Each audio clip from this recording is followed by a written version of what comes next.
Պետք է հակազդել հունիսի 7-ին Հայաստանում ազգային ժողովի ընտրություններին ադրբեջանական անօրինական միջամտությանը։ Ինչ նկատի ունեմ։ Վերջին ժամանակներս ադրբեջանական իշխանության բարձրաստիճան ներկայացուցիչներ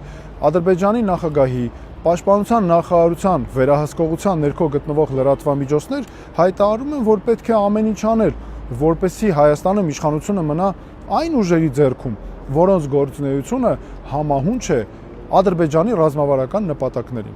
Դրանից բացի ահաբեկում են հայ ժողովրդին, սպառնում են պատերազմով, նշում են, որ տարածքային նոր պահանջներ կներկայացնեն, ակնհայտորեն նկատի ունենալով նրան, որ պետք է ամեն ինչ անեն, որ վերընտրվի Նիկոլ Փաշինյանը եւ ՔՊ-ն։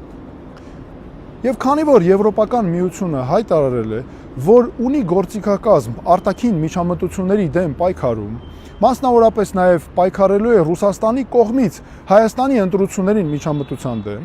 նամակով Եվրոպական միության պատվիրակության ղեկավարին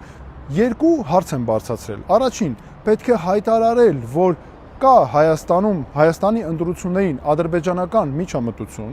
դատապարտել այդ միջամտությունը, ընդլայնել գործիքակազմը Եվրոպական միության, որով ընթացիկ վերահսկողություն կսահմանվի նաև ադրբեջանական միջամտության դեմ, որ կանխվեն բոլոր փորձերը։ Եթե պայքար ենք տանում ընտրություններին արտաքին միջամտության դեմ, ապա այդ մոտեցումը պետք է լինի հավասար եւ տարածվի բոլոր երկրների վրա ու բոլոր այն դեպքերի վրա, երբ կա այդպիսի միջամտություն։